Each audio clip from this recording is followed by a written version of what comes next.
Olá, esta é a apresentação sobre o RFID, ou Identificação por Radiofrequência. Nós somos da Universidade Federal de Sergipe. Os discentes que irão apresentar serão Luiz Carlos Costa Moitinho, Maicon Douglas Oliveira Santos e Rafael Antônio Teles Barbosa, que sou eu. Bom, aqui está uma pequena agenda. O que é o RFID, histórico do RFID, tipos de RFID, comparação com outras tecnologias, aplicação do RFID, inclusive no Brasil, funcionamento do RFID, vantagens e desvantagens e uma conclusão. Bom, primeiramente, o que é o RFID? Segundo o Tenenbaum, o RFID consiste em um identificador por radiofrequência que permite conectar qualquer tipo de objeto à rede. Então, seu funcionamento se dá pela comunicação do identificador com uma antena, né? E estes são os elementos que vão identificar qual é o alcance do RFID, que ele pode chegar até 15 metros e fica entre 0,5 a 15 metros, segundo o Tenenbaum. Bom, ele utiliza dispositivos denominados etiquetas, então o RFID vai utilizar etiquetas para recuperar e armazenar os dados remotamente, e uma etiqueta pode ser chamada também de tag ou transponder. E esse transponder é um pequeno objeto que pode ser colocado qualquer coisa, por exemplo, uma pessoa, um animal, um equipamento, embalagem, produto, dentre outros. E nessa etiqueta ela contém chips de silício e a antena, como foi falado anteriormente. E é isso que vai permitir responder aos sinais de rádio. Bom, falando um pouco sobre o histórico, né, a história de como foi, de onde surgiu o RFID. Ele surgiu na Segunda Guerra Mundial. Então, os países aliados, que eram os alemães, japoneses, americanos e ingleses, utilizavam radares para avisar uns aos outros com antecedência os aviões que estavam longe. Mas o problema era que eles não sabiam se eram amigos ou inimigos, se eles eram aliados ou não.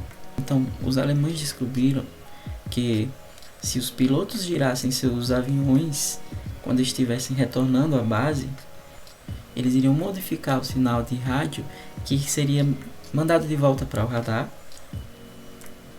E esse método simples alertava os técnicos responsáveis pelos radares que se tratava de aviões alemães, na verdade. E então esse foi considerado o primeiro sistema passivo de RFID. Bom, falando um pouco mais, logo depois foi inventado o IFF, né, que foi identificador de amigo ou inimigo.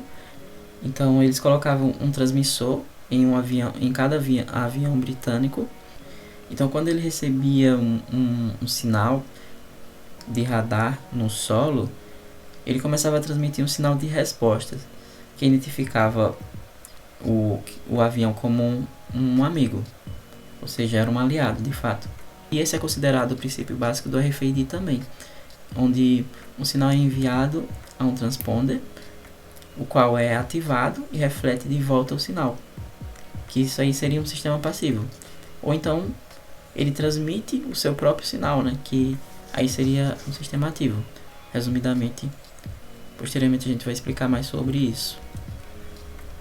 Bom, depois disso, companhias começaram a comercializar sistemas antifurto. Eles utilizavam ondas de rádio para determinar se um item havia sido roubado ou não.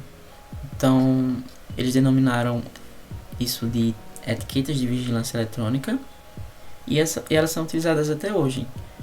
Por exemplo, essa imagem aí, que é uma imagem de uma etiqueta bem atual. Basicamente, o funcionamento disso aí é que elas utilizam um bit. Se a pessoa pagar a mercadoria, o bit é posto em 0. Caso contrário, ele continua em 1, e se ela sair, o alarme é disparado. Então, falando em patentes, né, historicamente falando, que houve patentes, as primeiras patentes surgiram, né, mas uma das principais aí foram da IBM, que foi na década de 90, onde os desenvolvedores da IBM patentearam um sistema de RFID baseado em tecnologia UHF, né. Eles fizeram um teste com o Walmart mas não chegou a comercializar. Aí foi em 1990 que a IBM vendeu a patente para a Intermec, que era um provedor de sistema de código de barras, mas o RFID teve uma melhora na sua usabilidade só em 1999, quando dois professores, David Brock e Sanjay Sharma, tiveram a ideia de rastrear produtos colocando apenas um número serial em cada etiqueta, para manter o preço baixo. Então, a informação associada ao número serial de cada etiqueta poderia ser armazenada em qualquer banco de dados externo, acessível inclusive pela internet. Isso aí facilitou bastante porque reduziu o custo, foi algo simples. Inclusive essas imagens se tratam de impressoras e leitores de RFID, de etiquetas RFID, da própria Intermec, que foi a empresa que criou, que comprou a patente e fez o RFID ser conhecido. Aqui só está uma curiosidade sobre o RFID, que o primeiro ser humano a receber o implante de microchip RFID foi o artista Eduardo Kac. Em 1997, ele implantou o microchip ao vivo na televisão e também ao vivo na internet. E isso aí foi tudo no contexto da obra dele, Art Time Capsule. E vocês podem ver algumas imagens disso.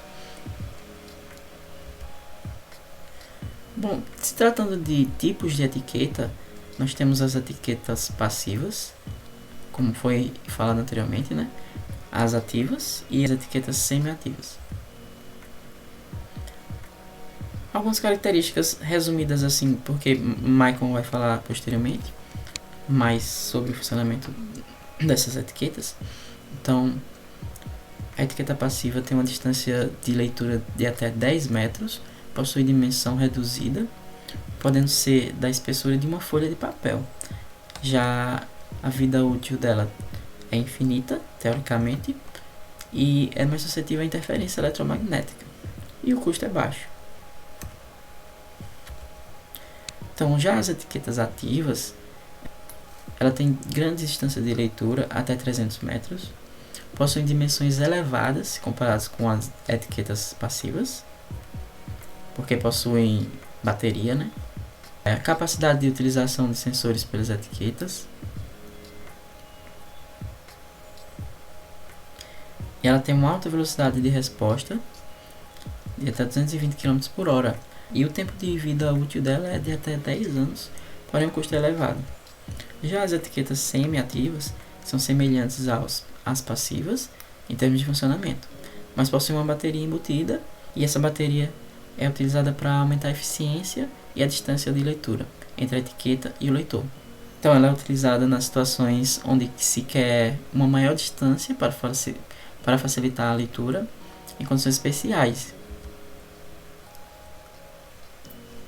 E aqui só está uma comparação do RFID com outras tecnologias, aqui foi utilizado o trabalho de TCC de um dos alunos da Universidade Federal de Sergipe, campus Itabaiana, que foi o Marcos. Então ele comparou rapidamente essas tecnologias, que foi o Wi-Fi, o Bluetooth, o NFC, o Zigbee e o próprio RFID. E ele considerou 4 pontos: a distância máxima, a quantidade de dispositivos por rede, o custo da tecnologia e a precisão de localização. Então, em relação à distância máxima, o Wi-Fi e o Zigbee se destacaram. O Zigbee também se destacou quanto à quantidade de dispositivos na rede. E em relação ao custo base, o com menor valor foi o NFC. Já em relação à precisão da tecnologia, a partir do trabalho aí de Santos, 2017, ele concluiu que a tecnologia Wi-Fi possui precisão mediana. Já a Bluetooth tem melhor precisão. E o Zigbee e o RFID apresentam alta precisão. E no final, por questões de custo, entre todas essas tecnologias, ele preferiu trabalhar com o RFID. Olá, eu sou o Luiz e eu vou estar dando continuidade à apresentação. Neste momento, nós iremos falar sobre a aplicação do RFID, ou seja, quais contextos ele tem sido empregado, os momentos, as soluções que têm sido desenvolvidas e etc. Bom, temos tido aqui nos países, no Brasil também, uma grande aderência da tecnologia de RFID, ou seja, até para resolver problemas de pequeno porte, né, problemas ali mais momentâneos, até problemas maiores. Nós ao longo aqui iremos comentar de todos eles também. Bom, a capacidade também de fornecer uma automação e independência é o que engrandece os olhos dos principais investidores dessa tecnologia. Muitos aderentes fazem parte ali do mercado ali de fábricas, de supermercados, mas também temos outras áreas que são ligadas à saúde. Esse apoio dessa tecnologia permite que a gente nos auxilie em atividades e tarefas do cotidiano, que muitas vezes ali, às vezes ou são exaustivas, ou cansativas, ou monótonas. Então, ele traz inúmeras qualidades que elencaremos mais à frente. Bom, com ele nós podemos aqui realizar o controle de estoques, auditoria de vendas, podemos também fazer um rastreamento de pacientes de um hospital ou de uma clínica, podemos também ali ver a questão de animais, ou seja, aqui temos a imagem aqui, um boi, uma vaca aqui, não sei, não dá para saber, né, pela imagem, mas sabemos aqui que ele tem um brinco aqui, né, tem um número aqui. Esse brinco aqui, ele é um cartão, né, de RFID, um leitor, onde contém todos os dados dos animais, né. Então, aqui normalmente é utilizado para saber se ele tomou tal vacina, saber um histórico dele, né. Também tem sido muito utilizado em animais domésticos, né, que muitas vezes até se perdem ou vão para a rua, e aí por meio de algum leitor, a gente consegue saber quem é ele, ou até mesmo ter esse controle assim, de animais, cachorros em ONGs, né, que tem uma extensa quantidade assim, de animais ali.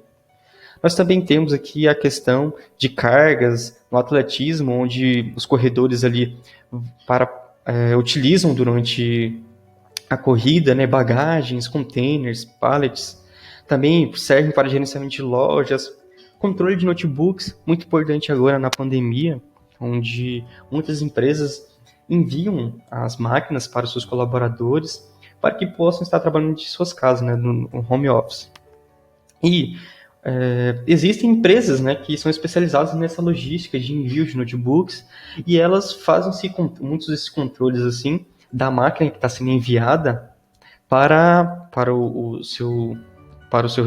a pessoa que vai fazer o uso, né, colocando ali os dados no RFID, na etiqueta e controlando isso, sabendo ali a especificação daquela máquina, memória, etc, para que quando voltar saiba certificar que aquela máquina ela tinha tanto de memória e voltou com menos ou com mais e mantém a integridade.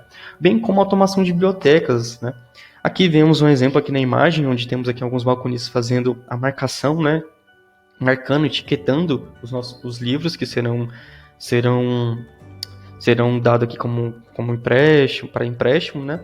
Também temos aqui outra pessoa aqui que está trabalhando aqui, fazendo check-in e check-out, né? Isso afirma ainda mais que essa tecnologia não veio para substituir o ser humano e sim para agregar. De tal forma que também temos aqui uma pessoa sozinha aqui fazendo ele mesmo seu check-in aqui do seu livro, né? Ele mesmo se atendendo e etc. É importante que não só vale para a comodidade do ser humano aqui, mas a questão de segurança. Aqui ao canto vemos uma pessoa saindo com um livro sem ter feito todo esse processo aqui. Sem ter feito todo esse processo. Então, como ele está feito esse processo, normalmente ele é indicado aqui com um bit aqui de 0, né, que o 0 ou 1, a depender, e informa que não foi realizado aqui o empréstimo devidamente. E também temos aqui um outro controle aqui, que é outra pessoa fazendo uma devolução, sozinha também, e que esse estado desse livro pode ser certificado, né, posteriormente, saber quem foi que devolveu, qual foi o momento, a hora, se está danificado ou não, para tomar as possíveis sanções futuramente. E assim, poder estar tomando alguma medida, né, caso essa pessoa tenha devolvido um livro no momento devolvido a mais, em atraso, né, se ela devolveu em péssima qualidade, enfim. Dentre outras inúmeras possibilidades que podemos estar fazendo com o uso dessa tecnologia. Bom, também temos aqui a questão de peças eletrônicas, né? Onde podemos ali estar sabendo dados, informações daquelas peças. Seguranças em aeroportos, ou seja, chegam muitas bagagens, chegam muitas encomendas para estar sendo transportadas. Então, com o RFID, nós podemos fazer esse controle melhor. E outro exemplo também seria a automação de pedágios. É o sistema sem parar, que fica ali nas rodovias do estado de São Paulo. Nós, mais à frente, iremos estar falando sobre ele. Bom, um exemplo aqui agora detalhando mais, né, da aplicação do RFID, seria um imobilizador eletrônico que utiliza essa tecnologia. Né? Ele consiste em uma etiqueta que permite ser lida e ela está acoplada ali na parte interna do plástico da chave, né, ou do chaveiro ali, que é a chave do carro. E no momento que o motorista insere essa chave no contato do veículo ali, para iniciar a dar a partida, né? O leitor de RFID recebe esse código que está na etiqueta, lê, captura ele, né? Envia para um sistema para ser validado. E lá vai certificar e identificar que a chave que está tendo ligar ali, né, no contato não foi forjada.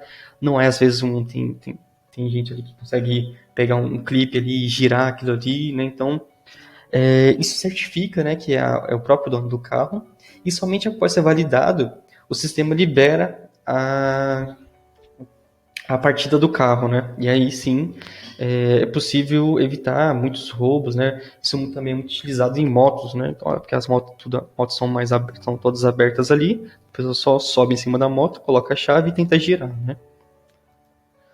Também ela é presente na saúde, ou seja, são etiquetas que podem ser implantadas ali em seres humanos, né? Como também pode ser etiquetas que podem ser implantadas em ser humano, ou que ela é tamanho ela é muito pequena, né? Ela é similar a um grão de arroz, mas ela é muito menor que um grão de arroz ali no caso. Ela é muito pequena e elas são de fato implantadas ali, né, na pessoa, para que sejam armazenados ali os dados do paciente, identidade, CPF, o tipo sanguíneo, detalhes da evolução médica, ou seja, se aquele paciente já passou por aquele hospital, enfim, inúmeras possibilidades que podem estar utilizando, né, e agilizando o tratamento e evitando possíveis erros que possam vir a ocorrer, uma vez que se fosse às vezes com sistemas e papéis ali, já permite ter essa noção. Contudo, com essa etiqueta, a gente consegue certificar de que a informação está atualizada ali no paciente, né? Que ele de fato já passou por tal procedimento e etc. Contudo, ela não é usada em qualquer pessoa, né? Ela é somente usada em pacientes que requerem cuidados especiais, como por exemplo Alzheimer, muito importante nisso, né? Diabetes, pessoas que sofrem de doenças cardiovasculares, ou até mesmo aquelas que possuem doenças que são mais delicadas, né? E que o uso desse tipo de tecnologia seria extremamente importante e salvaria a vida da pessoa. A aplicação de RFID no Brasil. Ela consiste, né, num sistema chamado Sem Parar, que é implantado em rodovias do estado de São Paulo. Ela se baseia ali num fluxo na necessidade que o motorista passe por um pedágio sem que haja necessidade de parar o seu veículo e realizar um procedimento comum de pagamentos. Registrando que o carro da placa X, cujo proprietário Y é Y, e terá o seu valor de descontos Z reais, por exemplo, né, em seu crédito relativo ao pedágio. Ou seja, esse sistema ele conta ali com os seus créditos, né, onde o motorista coloca ali os seus créditos e etc. E conforme ele passa por o pedágio, vai sendo debitado esse valor. Ele traz, contudo, acima de tudo, uma facilidade para os motoristas que não precisem estar passando por enormes filas, tá parando para realizar esse procedimento. Eles, normalmente, essa parte que é destinada a pessoas que utilizam essa solução, elas ficam ali mais afastadas ali, nos cantos mais à direita, né, para que a pessoa não precise pegar fila e ela passe direto. Normalmente fica aqui colado uma etiqueta do Sem Parar e é feita uma leitura desses dados, desse cartão, e é debitado automaticamente. para o responsável do veículo. Então, ele é bem simples e bem simples assim, ao modo de dizer, tem toda uma complexidade aqui, cabida aqui. Contudo, utiliza uma tecnologia do RFID, algo mais simples ali, que faz uma leitura dos dados ali, do veículo, etc. Faz a captura desses dados e debita na conta do cliente, trazendo ali uma automatização e, mais uma vez, né? Isso não trouxe ali, ocupou totalmente o lugar de ser humano, né? Existem cabinas ali, sempre vai haver a necessidade de ser humano por trás disso, onde ele vai estar ali, ou ali vigiando algumas pessoas que tentaram passar ali no sem parar, e que, lógico, se tentaram passar e não tiveram esse sistema, tem todo ali uma solução ali, ó, baixa a catraca mais à frente, ou etc, né? São normas deles lá, né, que são tomadas, mas também tem pessoas ainda que trabalham ali nas outras cabines, né, mais à esquerda, e que ficam recebendo ali o dinheiro, fornecendo tickets, etc, né? Bom, falar agora um pouco sobre os componentes do RFID e como é que eles funcionam. No caso, o RFID tem 5 componentes, que no caso são a etiqueta, que é também chamada de tag, o microchip, as antenas, um leitor, chamado de read, e o computador, que é um módulo middleware. E como é que funciona? É fixada ao item em questão uma etiqueta junto com o microchip. Esse microchip também vai ter uma antena. Que o que acontece? Ao passar por um campo eletromagnético específico, a antena é ativada, assim fornecendo energia para o microchip ser ativado. E com o microchip ativado, ele vai enviar todas as informações programadas do item em questão para uma antena, que muito provavelmente vai estar na sede da empresa que está usando o RFID. Esses sinais serão captados pela antena, que será passada ao leitor, que vai pegar todos esses dados e vai passar para o módulo middleware. O que o módulo middleware faz? Ele vai controlar esse leitor, vai receber os dados e, dependendo de como ele foi programado, ele vai usar esses dados em questão. Como é que funciona? Como é o funcionamento das etiquetas?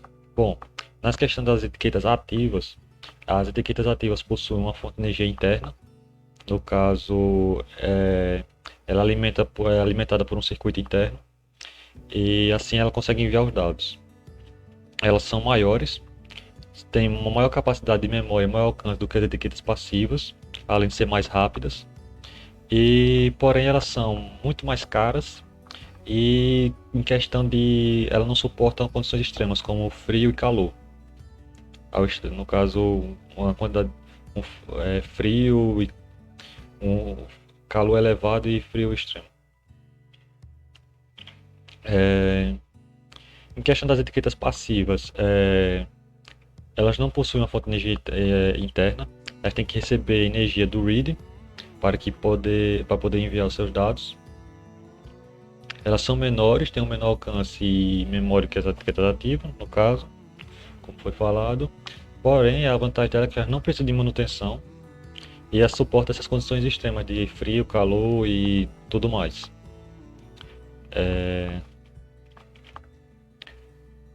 Vantagem de usar o RFID. Ele previne o roubo dos itens que está conectado. No caso, o pessoal vai estar sabendo em tempo real qual é a situação do item, onde é que está e tudo mais. Isso ajuda na questão do roubo, porque a pessoa pode localizar. Vai ter uma contagem automática dos itens que estão no estoque. Como eu falei, em questão do roubo, a localização rápida dos itens. Ela tem uma grande precisão nas informações, uma velocidade muito grande. No caso, a pessoa sabe praticamente em tempo real onde estão os itens e tudo mais, os dados dos itens. E questão da melhor de tomar decisão. No caso, um exemplo é como a própria contagem de itens do estoque. A pessoa vai ter ciência de quantos itens vai ter no estoque, se está em falta, se é necessário comprar ou não itens. Isso a longo prazo ajuda bastante. Desvantagem. É muito caro usar o sistema de RFID. Questão do investimento no começo para comprar fazer toda a estrutura e deixar funcionando plenamente. A curto prazo o retorno é praticamente nulo, você vai ver um retorno mais a longo prazo, com questão as tomadas de decisões em si e tudo mais. A questão de retorno financeiro a começo é praticamente nulo. Se for usada em itens de metal, pode dar interferência. Isso pode ser um grande problema, porque você não vai ter precisão nas informações, pode dar algum tipo de interferência, a pessoa não poder saber onde é que está, tudo mais. Vai, dependendo da aplicação, pode ter problema de processamento de energia, se for precisar de um poder de processamento maior. Com isso, vai ter que ter uma fonte de energia secundária, porque a bateria em si não vai ser suficiente. Bom, e o que podemos concluir sobre o RFID? Bom, é uma tecnologia muito versátil, que pode ajudar bastante na área que é aplicada, se é aplicada na área correta. Bom, como eu falei, tem um custo alto em questão de toda a estrutura, porque, como vimos, as etiquetas passivas são um pouco mais baratas que as ativas, porém, o custo para montar todo o sistema, toda a estrutura é relativamente caro. Tem pouco retorno imediato, como eu falei, é mais questão futuro e tudo mais, e agregando aos poucos. E nas áreas certas e nos setores certos, ela agrega bastante. Hoje em dia ela é utilizada bastante na questão do rastreamento de bagagem de avião, de rastreamento de itens, questão de animais, objetos que são transportados por longas viagens e tudo mais. Bom, é isso que terminamos aqui a apresentação e até mais.